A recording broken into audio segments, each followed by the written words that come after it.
Hey, what is going on, everybody, and welcome to another Boilon blog video. Yes, it is Friday already, and we have more things to talk about outside of the blog. Of course, we do have the topic of Ultron Red Stars. I want to go over briefly before we get in on the blog, which happened just the other day. Now we have 4 to 5 Red Star upgrades available for him, but is it worth it? And that's kind of what I want to discuss. Also, are the Wakandans or America Chavez getting a rework? This sounds absolutely crazy, and maybe it is, but we had within the Deathpool character trailer that they now do on Marvel Strike Force's YouTube. It's about like a 4-minute video, and within that showed a handful of in-game clips, and I want to share those photos with you all in case you missed it. Might talk about that during the blog in case some of this is mentioned there, as I expect some stuff on Cloak and Dagger, who is also coming, and their models actually look really, really cool. So all that and more, and without further ado, let's get things started.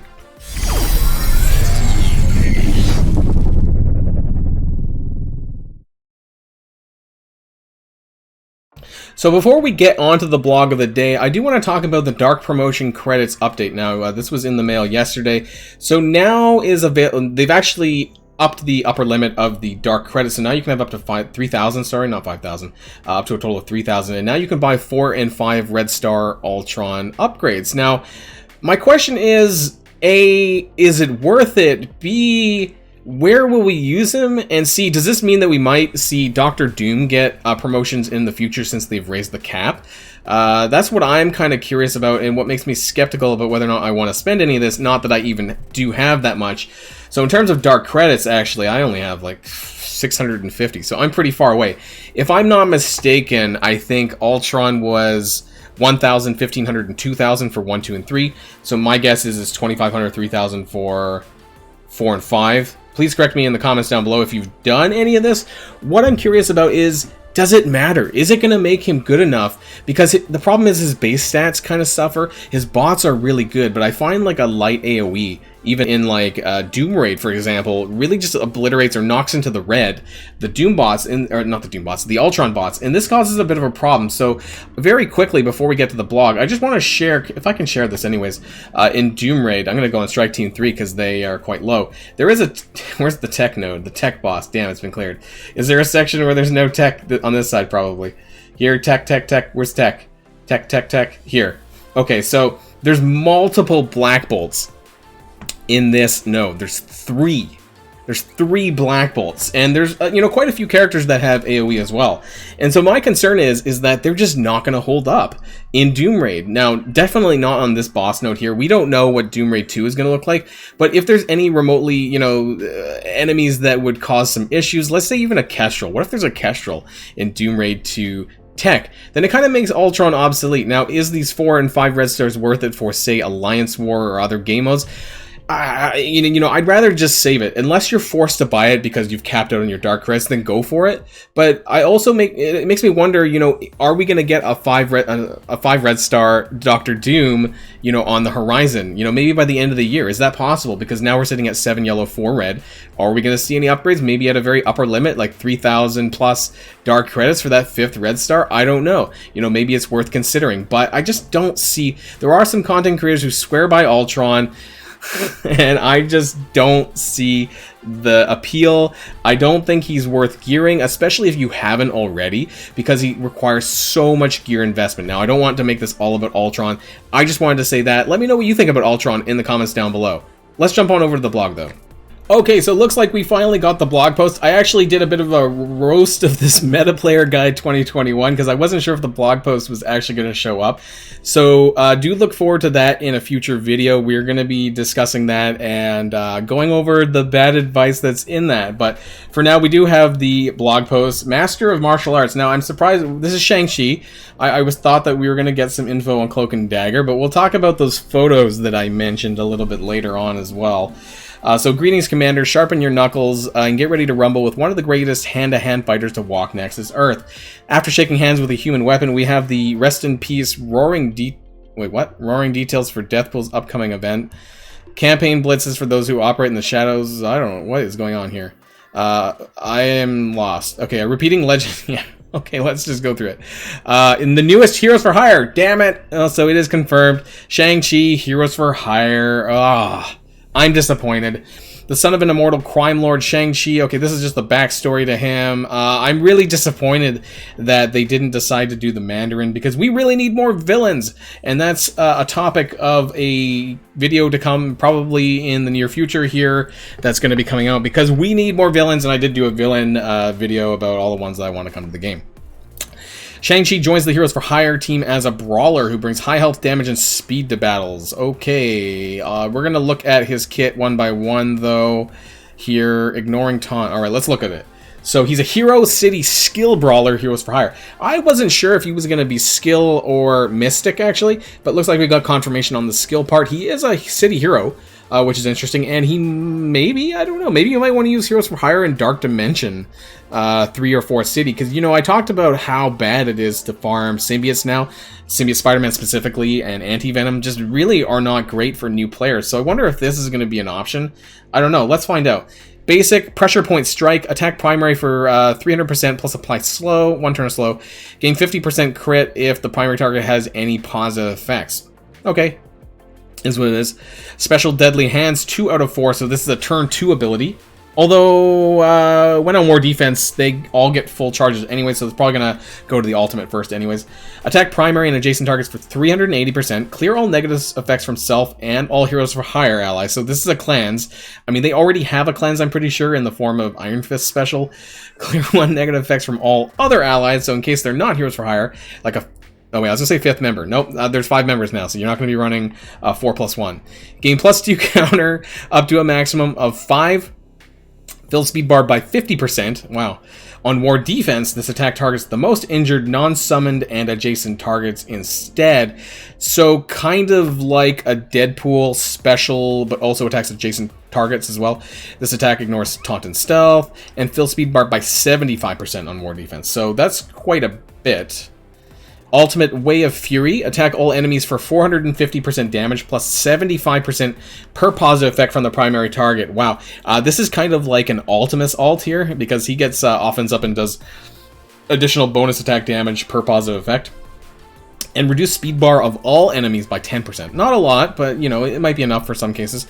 Apply speed up to all Heroes for Hire allies for 2 turns. So this is going to be the turn 1 move when you're going to fight them in war defense. They get full energy because of Misty Knight, so he's going to go directly into Way of Fury. This attack cannot be counterattacked, blocked, or dodged on war defense. Reduce speed bar by 20% instead. Okay, so this will probably make a significant amount of difference. 100% additional damage per positive effect instead of 75. So it's going to hurt. And if his base stats are high, just like Colleen Wing, you know, those 2 will need to be maxed out the most as the damage dealers. And yeah, this might suck big time. Passive. Master Martial Artist. When this character or any ally crits, gain 1 deflect up to a max of 5. When this character or any ally crits. Wow, okay, so he gets deflects for them critting as well. If this character has deflect, gain 35% crit and 20% block. Wow. If any Heroes for ally has deflect, that character gains 35% crit. That character gains 35%. So if any of the other Heroes for Hire allies has deflect. Okay, great. So they're going to do even more damage and more chances to crit. And, you know, that's going to improve Colleen Wing's damage even more. On spawn, if this character has 3 or more Heroes for Hire allies, if health is full, blah, blah, blah, blah. Okay, so this is like the other text. On spawn, if this character has 4 or more. Okay, so this is all 5 of the members of the Heroes for Hire. Apply +1 charge. If health is full and not charged, apply +1 charge to Misty Knight and Colleen Wing.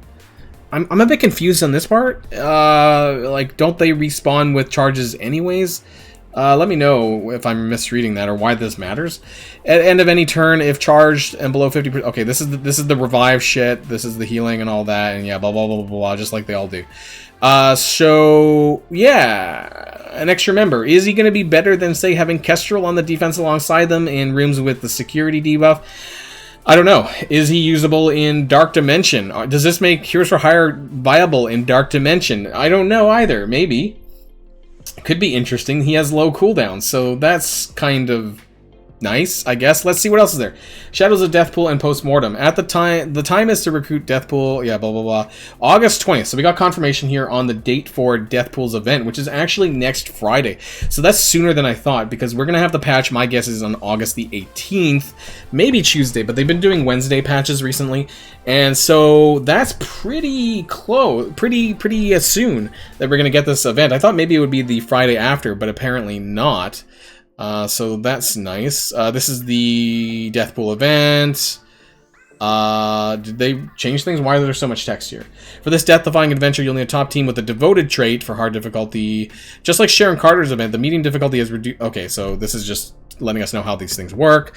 The post-mortem milestone. Score points towards a daily milestone by participating. Okay, so just like they did before, when you spend campaign energy on these event campaigns, it's going to go towards, my guess is we're going to get a new costume? No, not really, not this time around. Normally it's to do with another costume, but I guess not.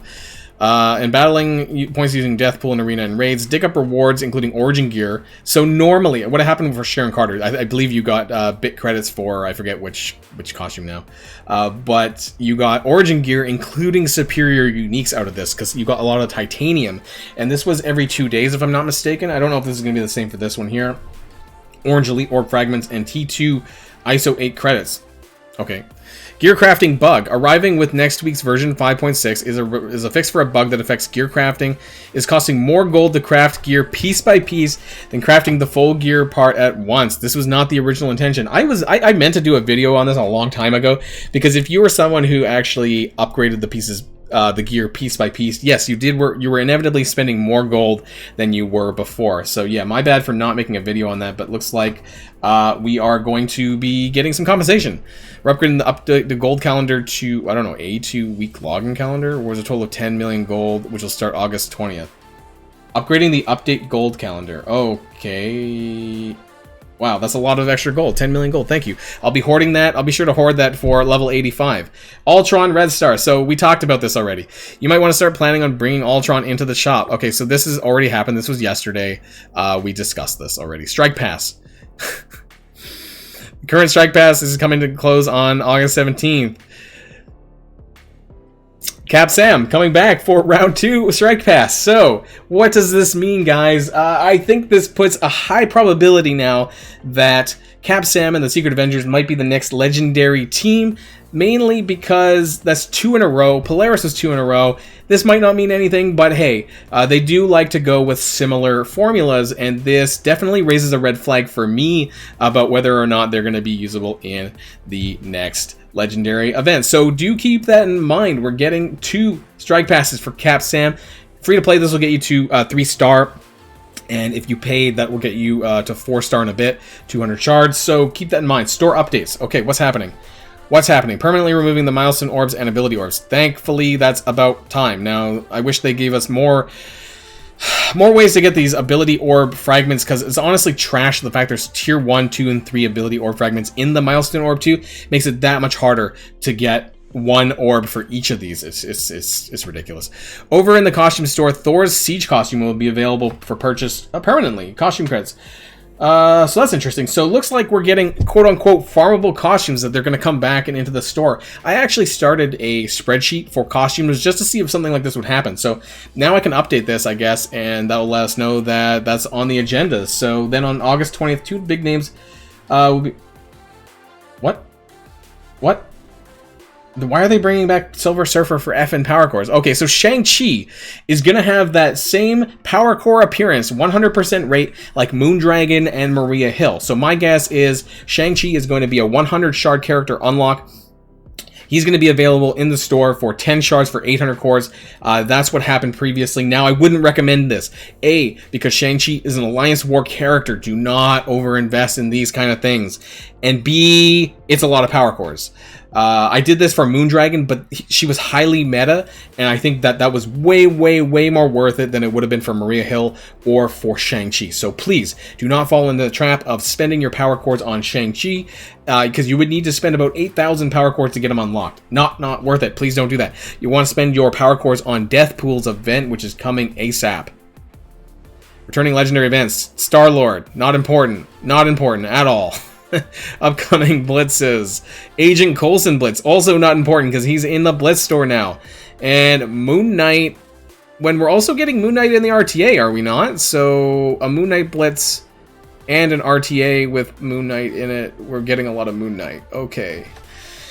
Bonus and flash events, obviously for Guardians, and Chaos Theory will be coming back around on August the 19th. One of the most important flash events in the game is Chaos Theory, so work on those characters, work on those Wakandans to get that done.